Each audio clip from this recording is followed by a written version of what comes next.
excited to be joined by Dinara Mukh. So thank you so much for being here today. Yeah, I'm so excited to be here. Thank you so much for having me on, Kelly. Yes, I can't wait to have this conversation because we're just saying like it is such an important topic, understanding our hormones, our cycles. And I think so many women, like myself included for years, I didn't understand that. I mean, and I think there's a lot of shame where you're like, you notice different changes in, each month and then you don't even understand why. And then it's that there is a basis for why we experience what we experience and how we can really optimize our ability to understand that and move forward. So before we start, do you mind just sharing your story and how you got into doing what you do today and the people that you serve?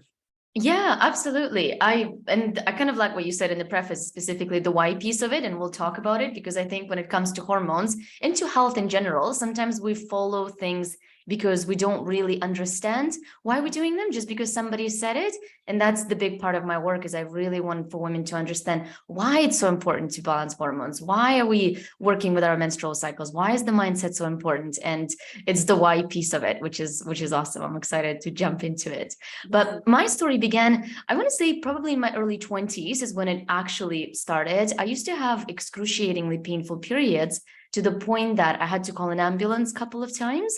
And it was pretty sort of traumatic as far as the pain goes. I'd lose all blood on my face. I'd just go completely pale. And I actually thought it was my appendix that ruptured. But then once the ambulance arrived, they told me, no, this is actually just your period pain. And you should count your lucky stars, take some aspirin, and it sort of will go away kind of thing.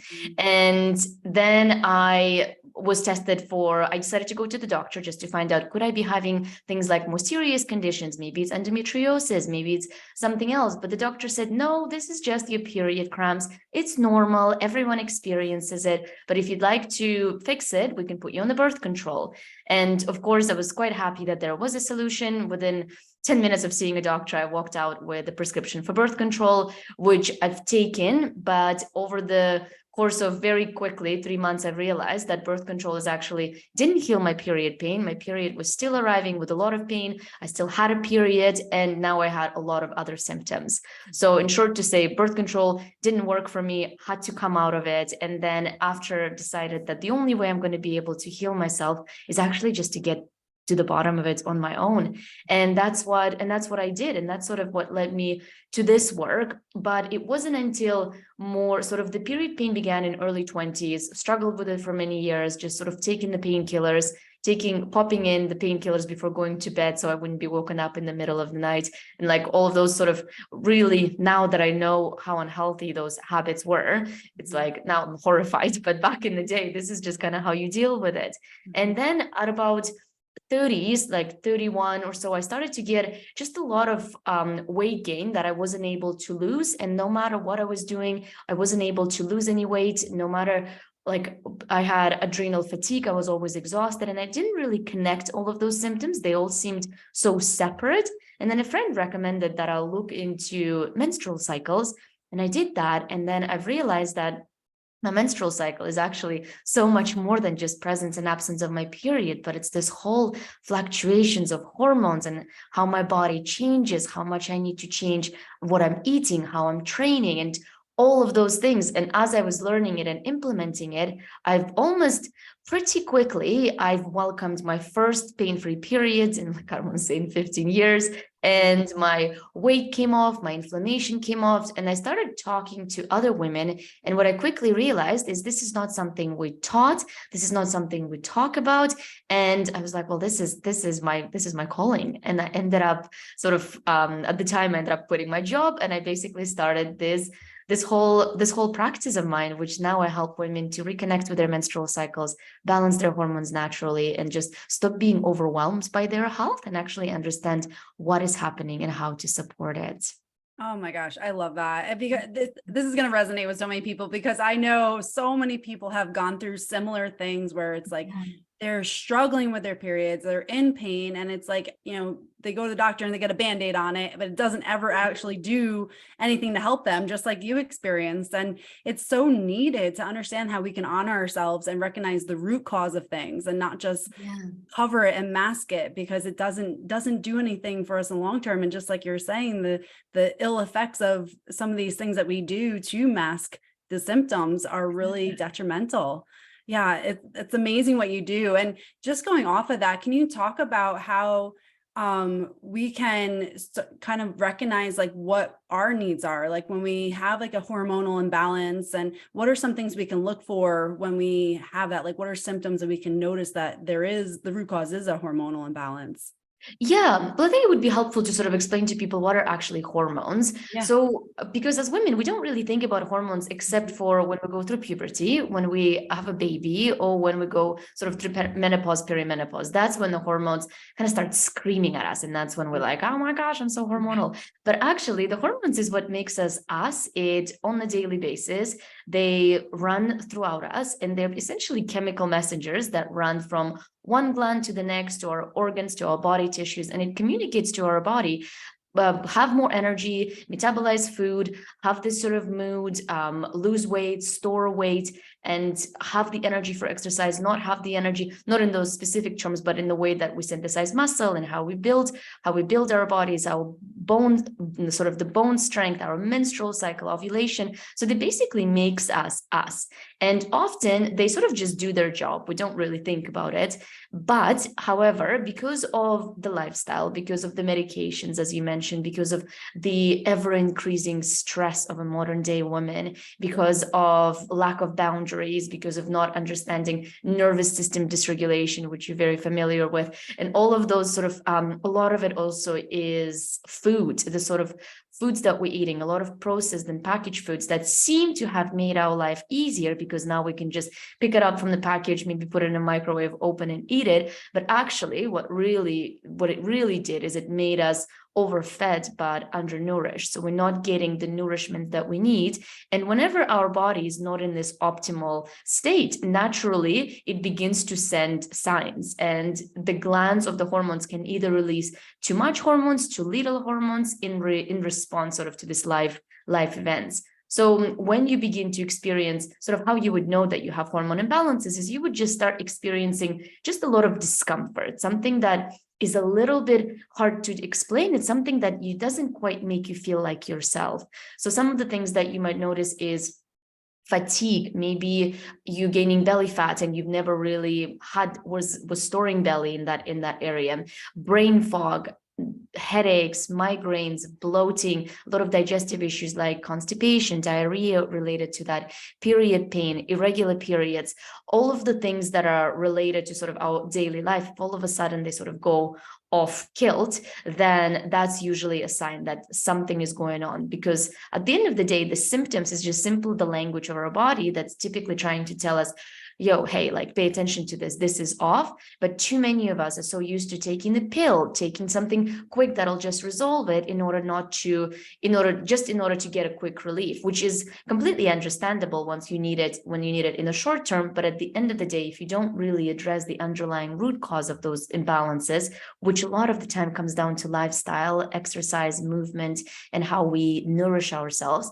then they'll persist, often leading to more serious issues. Sometimes it can become diabetes, heart issues, bone issues, osteoporosis, and or with women specifically, conditions like polycystic ovary syndrome, fibroids, endometriosis. These are all very common conditions that get developed as part of hormone imbalances.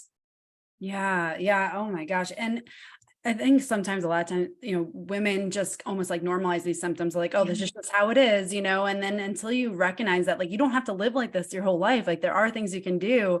It's almost so it's so empowering to recognize that like you can change these symptoms, and through, like you said, behavioral things and lifestyle things, like they're all modifiable without the secondary consequences of some of these medications that you're taking long term. But so important to recognize, like you said, that it's important to, help in the short term. Maybe those medications are appropriate, but you have to do something in conjunction with that to help you move forward so that you can actually have longevity and not experience some of these symptoms. Absolutely. Yeah. And as far as some of these, what people experience and all these symptoms, what would be like a good starting point for someone who's like saying like, oh, hey, I do have digestive issues, I do have the excess belly fat, like maybe my mood is all over the place. Where would you recommend somebody starting to help themselves in that process? Yeah, I think at first it's just important to recognize what are the things that are getting usually abnormal. In my practice, especially if you're a woman with within reproductive age, meaning that you have an active menstrual cycle, the menstrual cycle will usually give a lot of answers. And the menstrual cycle is essentially often when we look at our menstrual cycles, we think period / menstruation, hence it's because it's in the word, but actually menstrual cycle lasts for anywhere between 25 to 36 days. And menstrual cycle is not the same as the period. And period is just a small part of the menstrual cycle. And over the course of menstrual cycle, women have fluctuating hormones. Our hormones ebb and flow pretty dramatically. And with it changes how we metabolize food, our appetite, our energy, our desire for social activities, creativity, productivity, quite literally touches every single part of our life. So often what I would get women to do is just to get to know their menstrual cycle and just understand how, first of all, beginning to track it and understanding when it begins, when it ends, how long is your actual period, and then tracking the symptoms. And often the symptoms will pop up with some sort of rhythm or there's going to be some sort of sequence to it. There's going to be bloating at a certain term. There's going to be some issues at a certain time. Like those are the things that would be very helpful. As far as things like belly fat that might not necessarily seem to be related to our menstrual cycles, but also kind of seeing at which point did you end up starting to have belly fat, because belly fat often is sometimes it's due to estrogen, sometimes it's a lot of it is due to cortisol, due to excess stress, especially when we sort of have it in our midsection and it just won't budge. Sometimes it's because of hormonal changes. Maybe you have stopped having regular menstrual cycles and now you're transitioning into perimenopause. So there's could be so many variations, but just sort of looking for patterns and trying to understand your body a little bit better. And the menstrual cycle is such a sort of perfect outline in order to do it. And it starts with as simple as understanding sort of the length of the cycle, and then going deeper, understanding that each cycle actually goes through different phases of the cycle. There's part of your menstrual cycle where you have low hormonal fluctuations, and there's part when your hormones are much higher, and just seeing how do your symptoms change during that time. And once you understand that, then you're able to dig a little bit deeper. And that's when you can dive into what I work with women on is cycle syncing, to teach women to eat with their menstrual cycles, exercise and train with their menstrual cycles, plan targeted lifestyle changes that actually quite literally fit their body like a glove, because we're using their own menstrual cycle as an example and helping them to heal. Oh, I love that. It's such a proactive approach too, because when you start to understand that this is just how your body is working and it's doing exactly what's supposed to, now you can take away some of that emotional like aggravation a lot of women experience. Like there's that like hate relationship I feel like a lot of women experience with their period, like, oh, my period, because they experience so many things. But if you can be proactive and you can start taking an active role in minimizing those symptoms, now you can start to just honor yourself through that process rather than dread when those moments come. So I love that proactive approach that you do through those cycles. And the period specifically, it's like it's been acknowledged that period is our fifth vital sign. So just as breath, pulse, and all of those things are incredibly important for well-being for women, period is our fifth vital sign, meaning that the health of our period is directly correlates to our overall health. And the reason being that's the case for women is because whether a woman wants to get pregnant or she doesn't want to get pregnant, optimizing her fertility and having a body that is optimized for reproduction is basically at the core of how women essentially exist. So often when we play with things like long prolonged intermittent fasting, maybe cutting out food groups like carbohydrates, going for a lot of stress, that sort of state puts female body into lack of safety state. It puts us in a place of inside our bodies, just not a safe place to bring a baby. And when that happens, typically some of the things that we see is the periods either show up late or you just skip them. They show up with extreme pain or a lot of discomfort. And the period is sort of like, and I like it with my clients because sometimes they would go through extremely stressful periods and the periods will show up late and they're like, I know exactly why that happened.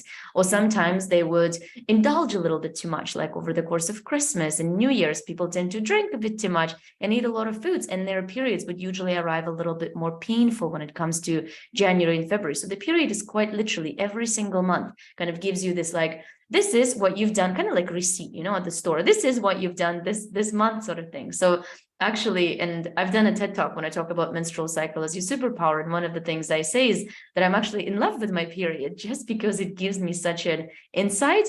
And I think whenever I say that, people get this bit of an allergic reaction because they're like love and period in the same sentence. But actually, it's really, there is just so much information that our body gives us on a monthly basis. And as women, we're lucky to have it. Yeah, I love that perspective because so many, again, I think just being in tune with our body is so important, and having that more biofeedback from our body is just so crucial. So when we can look at it as a language and a communication from our body rather than being, that, again, that hate relationship, it does change and shift that perspective, because what a gift that is. And as you speak of, like, what a gift that is that we can kind of figure out what our needs are and how we can honor them through that messaging system of our period. So I do love that perspective, because like I haven't heard that before, and I love that. And I think if we can start shifting that, and now it's working for us rather than many of us think of it, oh, it's working against us. And it's a hindrance. So I just love that perspective. Going off of that, this is more of like a curiosity thing, and I'm sure women are going to experience this, but I do have a friend who she's done having children, but she continues to use birth control more to just not have a period. So she continues to be on hormones all the time, so she doesn't have to deal with her period. What do you say about that? Because now she's not getting the biofeedback, and now you're changing the rhythm of the cycle. What happens when that goes on within the system?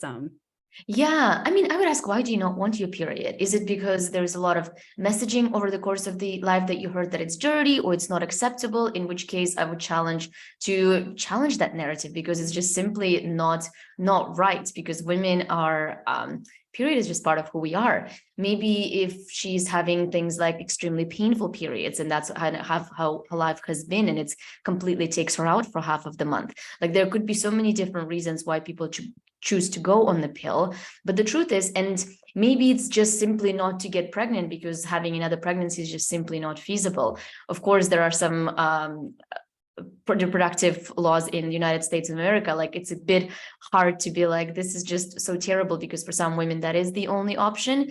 Yet I'll speak from a personal experience and from a lot of research that I've done with women that have come to me. Pill didn't work for me because the base of the pill, the way that it works is it shuts down the communication between our ovaries and our hypothalamus. So essentially between our brain and our ovaries. So that way we never initiate ovulation. But ovulation, sometimes when we think about our menstrual cycles, we think that our period is the star of our menstrual cycle. But it's actually the ovulation that is the star of our menstrual cycle, because ovulation happens only when there's a perfect amount of hormones peaked at one specific time, and it's all been done right in the body, and then this magic of ovulation happens. But then after that happens, we produce a lot of hormones, one of the big ones being progesterone. And progesterone hormone is very important for bone density, for mood, for kind of helping us with sleep. And it's also the hormone that we produce that helps us to age more gracefully, and it helps with just with vitality, with mood. It helps with so many things. And when we don't do it, when we take pill in order to stop it, we simply don't get the benefits of the full period and of all of the hormones that our body is naturally meant to produce. And often there's a number of side effects. One of the most common being women tend to gain weight on the pill. There's a certain percentage of them that do. There's also been a study done in Copenhagen who has followed a women it was a very large study of, I want to say, either 100,000 or a million. It was a lot of women that they followed after they'd taken birth control pill. And I found that 30-40% of them ended up going on antidepressants when they've never had a depression episode before. So it affects your mood. And I can attest to that, because I went through it, both being on IUD and also being on the birth control pill. My mood just tanked. And just because of the way that it messes with our serotonin levels. Another big part is because you continuously getting hormones released into your body has to get more efficient at getting it out of your body. And it's not that we change our lifestyle when we necessarily take hormonal pills, but we continue with our lifestyle, we continue with processed foods, and it tends to deplete some of the nutrients that are responsible for our gut issues. So if you're somebody who is on the pill and you're always struggling with some sort of gut issues, maybe it's diarrhea, bloating, constipation, then that could be a reason why. And it also depletes the gut bacteria, the imbalance between it, because we're constantly getting those hormones out that needs to be processed out of our body. So it just affects it sort of in the long term. Another big one that it affects, since it shuts down our ovulation, it tends to affect our libido, which for some women, we don't take it in order not to get pregnant, but then we have zero desire for having any intimacy whatsoever. So it feels like, what is this deal? So it's kind of like, it's just robbing women of really having that full experience. And often when women get on the pill, or come off the pill rather, they experience this sort of more colorful life, because when you're on the pill, experiences sort of it can get dulled down a little bit. Like you don't have this spectrum of emotions of like, I'm so happy, I'm so sad, which is kind of the beauty of life. You kind of experience all of those things. And the excess hormones, estrogen, progesterone, the mix, depending on the pill that you take, can really affect it. And again, these are all very studied side effects. These are all very common. However, they don't really apply to every woman. There's certainly some women that are poster child for birth control, and it does work for them. Yet and it's probably the nature of my work, the women that I usually meet experience a lot of symptoms. And I personally have experienced symptoms on both of them. And there is a lot of side effects. So it kind of comes down to your preferences and really being honest with yourself. Why are you doing it? And if you're trying to not have a baby and you really want to be off birth control, there is a fantastic method that's called fertility awareness method. That's actually 97% effective if it's done right. And it basically includes tracking your menstrual cycle and just knowing your fertility window, because women are not pregnant every day. It's men who are able to impregnate women, are able to do it every day, but women are only able to get pregnant for 5 to 6 days. So you measure body temperature, you can measure cervical mucus, you can measure the position of your cervix. There's a number of ways to measure and understand exactly when your body going through that fertility window, so you can be extra cautious and therefore avoid pregnancy. Oh my gosh. Thank you for sharing all that, because it's so important to be informed. I mean, I know birth control is such a personal decision, and whatever you choose and how you do it. But I think it's so important to be informed when you make those decisions, because my experience, I was on it for 7 years myself, is like, it was just like, here, do this, like, and there was no education around it. And it's like, I wish there was more understanding of what some of the side effects were from doing that, because I think a lot of people experience that, where they get on the birth control and they do experience a lot of the symptoms that you just discussed. And like, I know just personally, I felt very kind of flat from it. And I actually experienced melasma on my face and had a lot of like side effects from it. And I didn't understand at the time that was all related to the birth control. And then I started kind of piecing it together that this was all related to each other. And then once I got off of it, I noticed a lot of changes that were for the better. So, but again, I think it's, no matter what anyone chooses, and like, obviously no judgment here, but like, it's important to make your own decision, but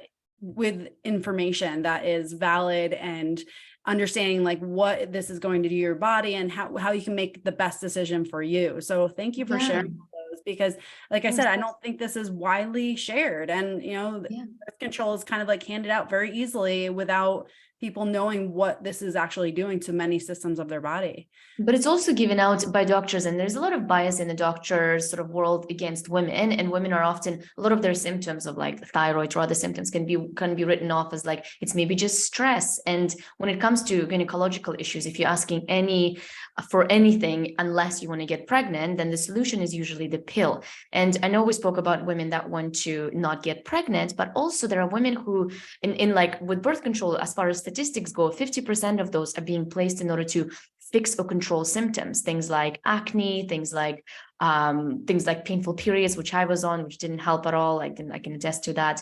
And there's just so many, every single symptoms that can possibly alter our bodies. And I know that we're sort of playing God when we're like altering our systems, and it does work in some way, but there's so many side effects that come with it when we mess with our body's natural processes. So yeah, I completely agree with you. And I do think that informed decision and just understanding what is actually causing it, or even just like cluing in on when it is causing it, being like, oh my gosh, would this be it? And then just being proactive about finding different options. Yeah, exactly. Yeah, just having that information and the insight is so crucial. And just being, because again, the healthcare system, it's, we have to be our biggest advocate, our own advocate. So we have to know what we're doing going into it, because we're the ones who have to look out for ourselves at the end of the day. So it's so important to, understand, have this information, and thank you for what you do, because that's so crucial for women to understand what is going on within their body and how they can make the best decision for themselves. So Yeah. huge with that. Kind of Thank you. talking about, again, like cycles and everything, a big things that happen in, women's life, again, is going to be like pregnancy and like menopause. Can you talk about how we can start to understand our cycles a little bit better, after a pregnancy? Like, I know I've had 2 pregnancies, and everything changed kind of after them. And can you talk about how our cycles kind of get back onto rhythm, and what happens after a pregnancy, and then, menopause as well? Yeah. So female body is a known thing. It's completely going through complete rebirth and change whenever they have a baby.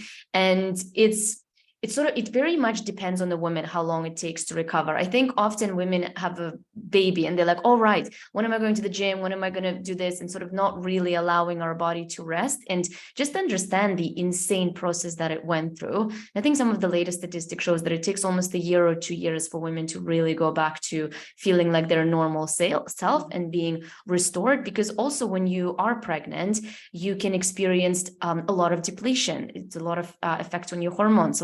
Some women develop diabetes when they're pregnant. So there's variety of things that happens. It's a very intensive biological process. And once you sort of have a baby, the most important thing is just being patient with yourself and not rushing into things, doing things like low effort activities, a lot of walking, and just really enjoying being with your baby.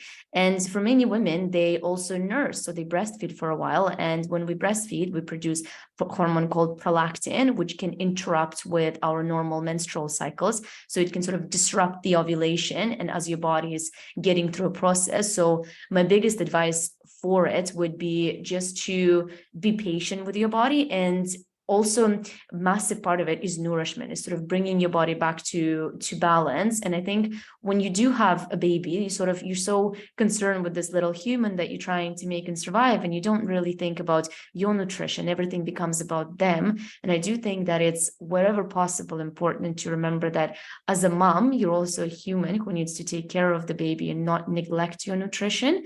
I understand you might not be able to do these delicate breakfasts every morning that you were doing before, but still having proper nutrition, getting appropriate amount of protein, which is incredibly important, getting appropriate amount of fats and carbohydrates with every single meal, just to help your body go through that restoration process.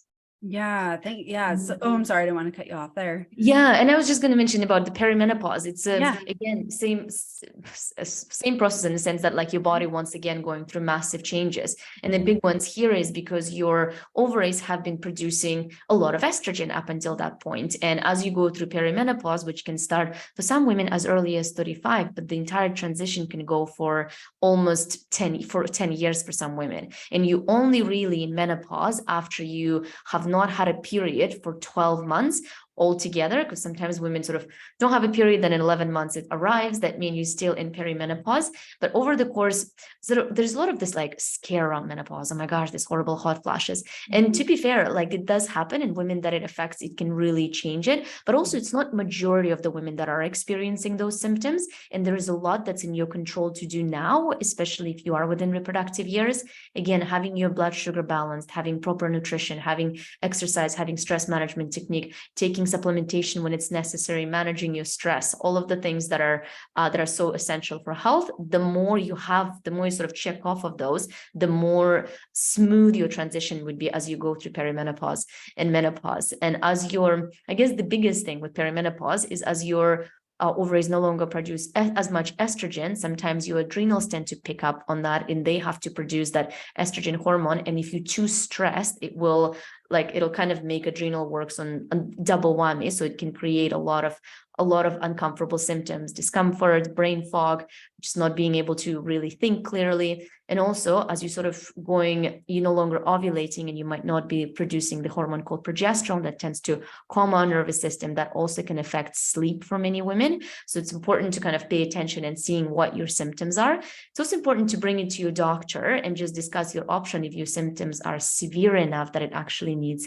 medication, because there is a lot that you can do naturally, and sometimes you might need help.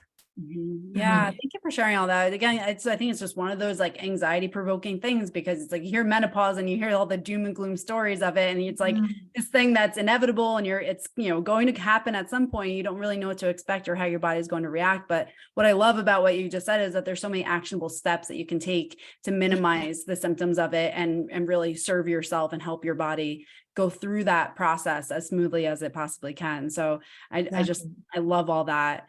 Kind of going off that, I know you touched on stress. Can you talk about stress? Because this is something that so many people experience, especially after the pandemic, where it threw people through a loop, and it causes a lot of changes within the hormonal system. Can you talk about some of those changes and what we might experience if we're in a really, really stressful state?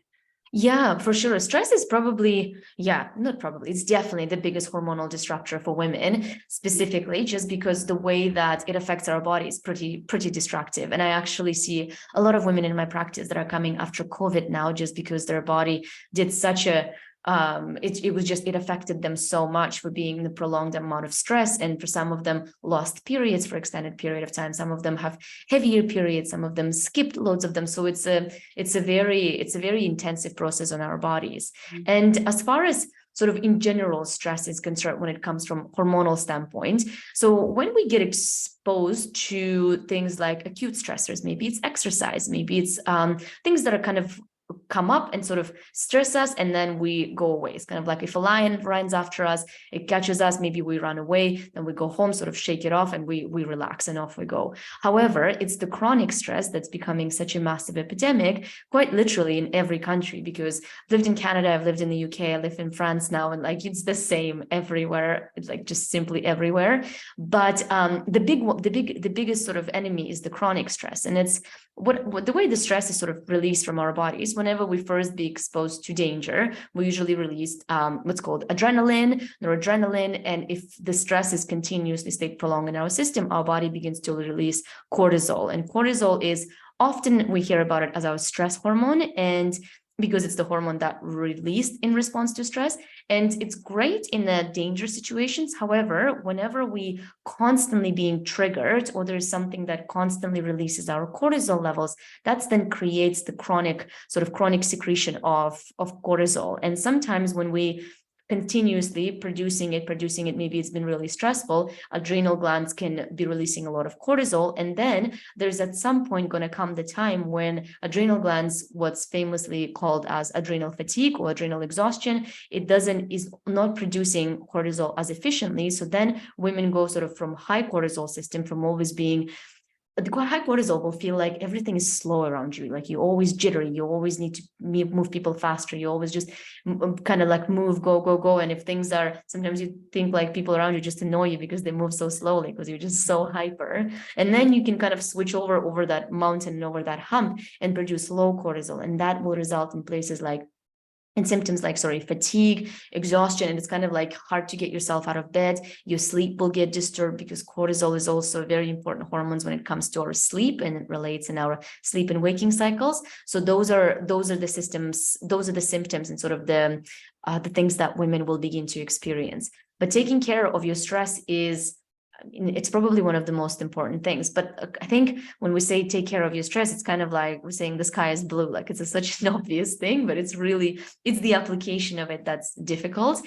And I think it's the most important things is just finding the small moments and crafting out as far as the things that would really help you. I'm a massive fan of like walks. 20-30 minute walks can really calm your nervous system. Sometimes you can simply rock around the chair just to kind of calm your nervous system, having the proper nourishment, actually allowing yourself and giving yourself time for nourishment. And the biggest one is sleep, because sleep disruption is the very it's a massive trigger for stress, because when we haven't slept, and I'm sure you and your listeners experienced it, you just wake up next day, you don't make decisions right, you're always worried, nothing seems to go well. So all of those things are super important when it comes to managing stress, because stress is also like our stress hormone and our cortisol, which is the stress hormone, and progesterone, which is a very important sex hormone, are actually produced from the same mother hormone. So when we have too much stress, it will hijack our ovulation and our periods, and it will also make us sort of more wired, creating more hormone imbalances. And that's what results with women. Often, if they have been under a stressful period, they don't see their period for a while, because it's just the body simply shuts down the reproductive system, because when it's stressful, it's not a safe place to bring a baby, so the body will do its thing in order to protect you. So yes, stress is a big part of it. I hope that kind of went around it, but I hope that answers. Oh, absolutely. Yeah. And I like how you said it is, and obviously the stress affects things, but I think when I find when people understand what it's actually doing, when like, just like you talked about the physiology of it and what's going on within your body, you can understand how impactful it is, because I think almost, again, stress has been kind of like, oh, we're all under stress and it's been so normalized, but we're not meant to be in survival mode like this. Our bodies were meant to, again, run from the lion, like you said, and then go home and just kind of rest. And we're not getting in that state. So, thank you for sharing all those parts that stress impacts, because when we can understand what it's doing now, hopefully, people take them and be like, I need to be proactive about this. I need to start working on the stress levels in my life, because there's too many things that are, excuse me, important that are being impacted by it. Yeah. About the reproduction and everything. So one thing I've experienced with many of my friends and the people in my life is infertility and difficulty getting pregnant. And can you just talk about that a little bit more, and the impacts of hormones and the stress and maybe long-term birth control, and how that has, what you've seen in your practice with difficulty getting pregnant? Because I know that's such a I know the people I know who've gone through, it's just an awful, awful process, and it's very emotional. So if you can just bring some information to that, and what people, just so people can kind of understand what they can do to help themselves in that situation. Definitely. And infertility is, as you say, it is definitely a big topic, because it's affecting so many women. And as I mentioned earlier, like one of the main reasons that women sort of exist in the world, I guess, is to reproduce. So a lot of it going to come down to optimizing fertility, whether you want to get pregnant or not. And especially when you want to get pregnant, things are getting more and more, it gets more and more frustrating. And often with people that I see, what usually happens is they go to the doctor and they would ask them all sorts of questions. However, it's rarely that they ask them the basics, as things like, what are you actually eating? How stressed are you? How much are you sleeping? What is your menstrual cycle like? Have you been tracking it? What's your ovulation? And it's just a lot of the very basic things often being unaddressed. And often this is where it lies when it comes down to our infertility. A lot of it is just because your basics are going to heal things like your gut. It'll heal system like your nervous system, but the gut, specifically gut and thyroid, have a lot to do when it comes to fertility, and when it comes to being able to have a baby. And if your gut is imbalanced, if there is certain bacteria in it, you can do tests like GI mapping tests that will often show things that are happening, that will often show specifically the things that might be interrupting in the way that your hormones are getting synthesized. And also a lot of now thyroid hormone specifically, our thyroid actually converts from inactive into active form in our gut. And once again, if our gut is imbalanced, that it will affect our thyroid, and then it'll affect our fertility. I have seen clients who come off of birth control and unable to get pregnant for 2 years, 3 years, depending how long you've been on birth control. Because if women get on birth control at 15 years old, and then they don't come off of it until they 35, then they've been on it for most of their life, meaning that for most of their life, their body didn't have this communication of what between hypothalamus, our ovaries, and everything that needs to go on. So this whole process needs to restart, and your body sort of needs to still get to know itself in order to be able to actually do its processes. So that's a very important part. When you come off of birth control, some people will get immediately pregnant, and that's fantastic, but a lot of people, it will take some restoring of their bodies, and often it'll take like restoring of vitamins that have been depleted, and it's a lot of the time things like vitamin B, selenium, zinc, all of those, vitamin B complex, folate are all incredibly important nutrients in order for our body to actually even be able to reproduce. And I think sometimes women put a lot of pressure on themselves, and sometimes it's not a women's issue. Often there's a lot of studies out there to show that a lot of men have a low testosterone count. So even though sometimes women put them through all of this test and feel like there's something is off, I would always recommend also seeing what's going on with your partner. What is the nutrition of your partner? Because if your partner is eating processed foods, drinking Coca-Cola on a daily basis, and not taking care of themselves, their sperm is not going to be at the quality that it's actually able to, essentially to produce, to make the process. So it really is a process of two people, and it's not just women that often are the ones to, naturally, because we carry a baby, we put so much on us, but it's often not really us that really contributes to it. So it's important to have those conversations with your partner and get your partner checked as well, and get your partner's nutrition on board, which is why when I work with my clients, they usually, I'm always like, what's your family receptivity like to these changes? Because we're going to have to change everyone's things, because we can't just change one person's diet and one person's lifestyle when the other person has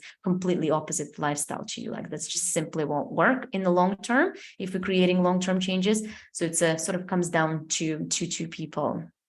Oh yeah. And so such an important point there, because there is a lot of guilt, I think, especially with women around that, because it's like, this is what my body was created and designed to do, and it's not even able to do that. And then there's a lot of that like shame they experience. But again, you give so many actionable steps of what they can do to be proactive and help in that situation, but also recognizing that this is a partnership, just like you said, and seeing how we can optimize every level of that to create the result that you want. So yeah, I love that. And it's just, it's just so empowering, because again, I think there's so many messages out there that it's like, that aren't empowering, that are actually disempowering. So it's like, we can empower women to be their biggest advocate, just like you are. I think that's the biggest thing anyone can take from this, is just how can you take what you have uniquely within yourself and maximize your ability to maximize your life. So I love that.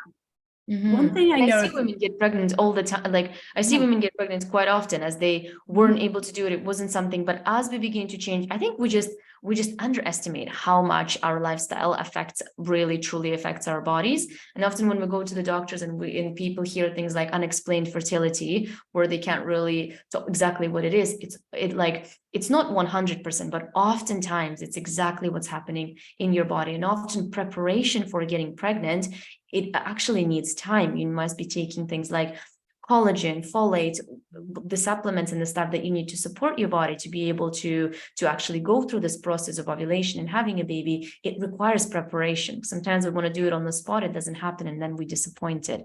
But actually, it's a very normal, it's a normal process, just like for anything, your body needs to be prepared for it. Yeah, it's so important. And then again, it's when you put the pressure on yourself and you have like a time restriction, it's again, that's just places stress, which, like you said, it changes your hormones, and it makes it even harder for yourself. And it becomes this vicious cycle for many women. I've seen it firsthand, and many people in my life that have experienced that. And it is a very awful, vicious cycle. And it's like, that's why it's so important, to get the information out that you do and what you do, and is understanding ourselves and how can we help ourselves. And that's huge. It's everything. And I just love that. One thing I notice, many people I've worked with, is that many women are just out of touch with their bodies. It's like, we're very disconnected from the signals and what our bodies are telling us. And can you just talk about that? Is like, how can we get in touch with our bodies a little bit more, so we can start to understand what our body is communicating with us? Because just like you said, I'm a huge advocate for listening to ourselves and honoring ourselves, because if we don't, our body just screams louder. So how can we start to listen to those subtle signals so that our body doesn't have to get to the point where it has to scream louder? Totally. I also think it's sometimes good to take a step back and just understand where is it coming from? Why are we so disconnected from our bodies? And a lot of it comes down to socialization and just conditioning and the messages that women been hearing forever. Things like be a good girl, listen to the rules, make sure that you make other people happy. So we often tend to put other people's opinions, like, I don't know, some nutritional magazines, do ABC 3 steps in order to get this, and just getting not really listening to ourselves, but going to external validation to try to find out who is out there saying what's going to be good for my body, rather than actually even just pausing and being like, I am the only person who is the expert in this body, and I'm the one that's going to sort of implement those things.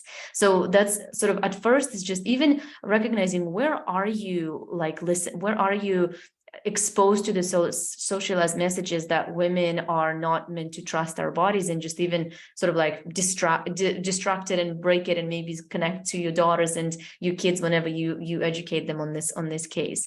And when it comes to connecting to your body, I mean, I'm a big fan of menstrual cycle, because that's something that allowed me to reconnect with my body. Because over our menstrual cycle, we quite literally change. There's times when we have so much energy and we're so creative, and there's times when we're like, we couldn't think of anything worse than go out with a friend for a drink, and like it's just complete nightmare. But sometimes we make plans in the cycle, in the phase of our cycle where we're so outgoing. We're like, yeah, let's meet in 2 weeks, it's going to be amazing. Then you meet and then 2 weeks comes and you're like, I just don't want to go. And then we immediately go to this place of self-blaming, self-shaming, and like, oh, I don't follow through on plans. I'm so bad. They're going to be upset at me. They're not going to like me, especially for the people pleasers. This is like complete death.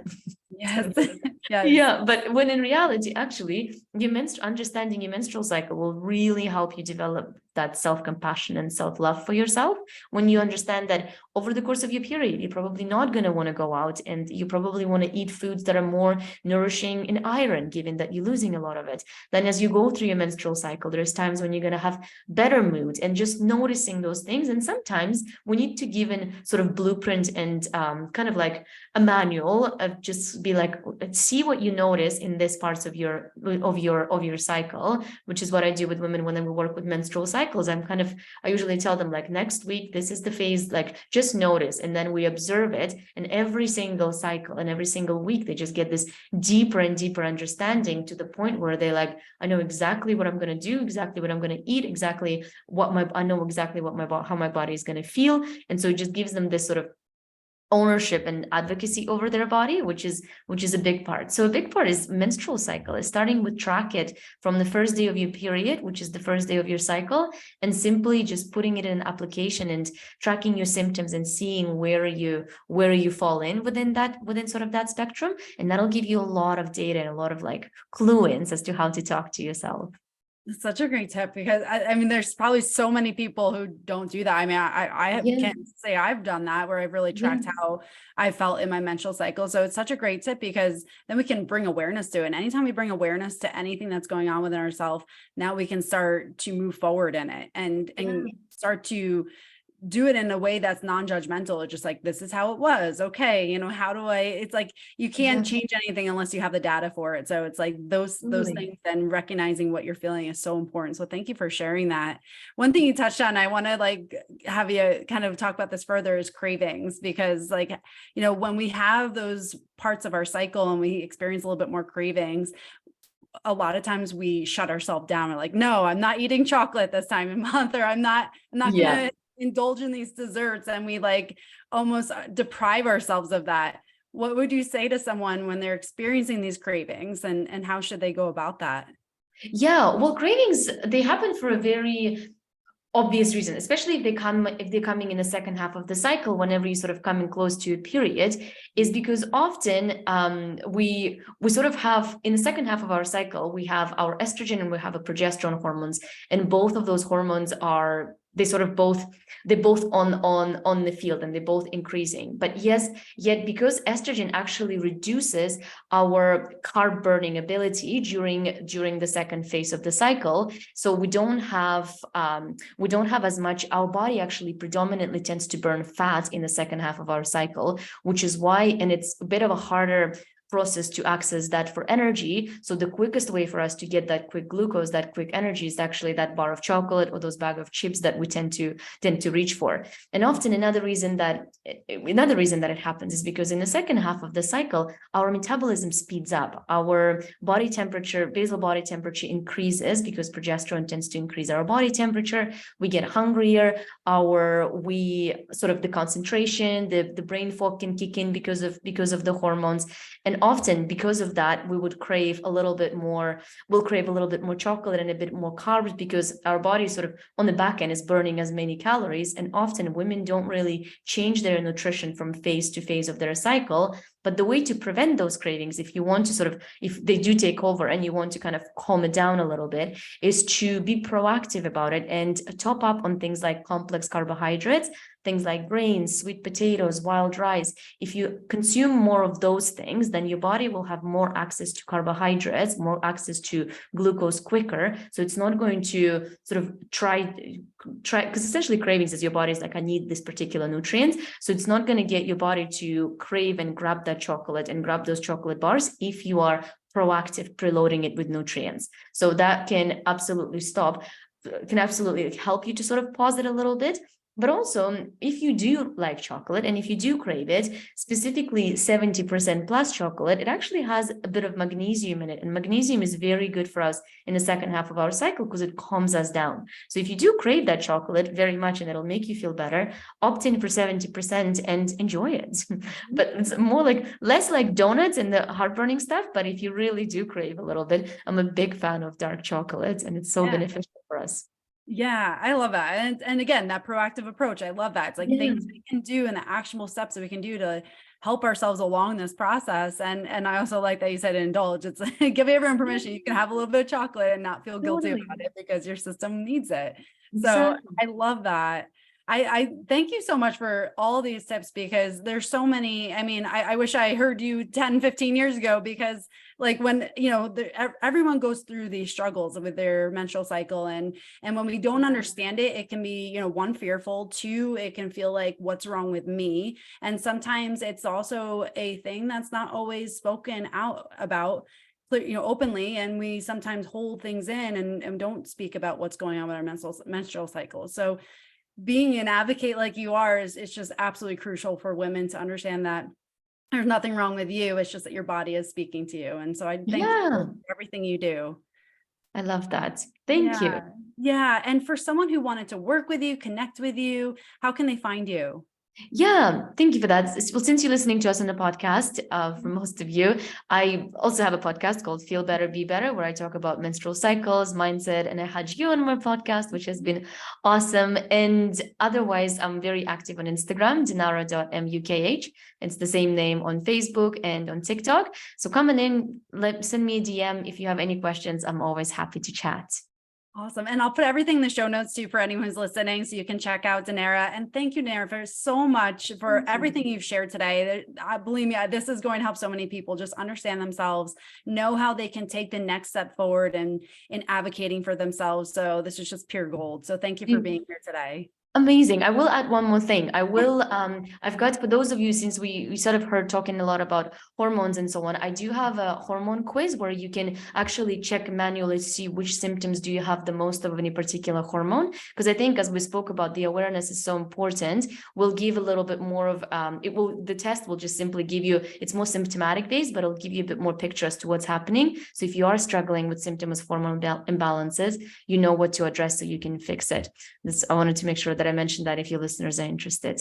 Yeah, definitely. I'll grab the link for me for after this, and I'll put in the show notes. So for anyone who wants to take that quiz and just understand your body better, that's huge. So thank you for sharing that. Thank you for having me on. Yes, absolutely. I've so enjoyed this conversation. And again, for anyone who's listening, if you've enjoyed this conversation and you feel like one of your friends or someone you know or someone in your family would enjoy it, share it with them so that they can also advocate for themselves and understand their bodies. So thank you again for being here. And thank you for everyone who's listening.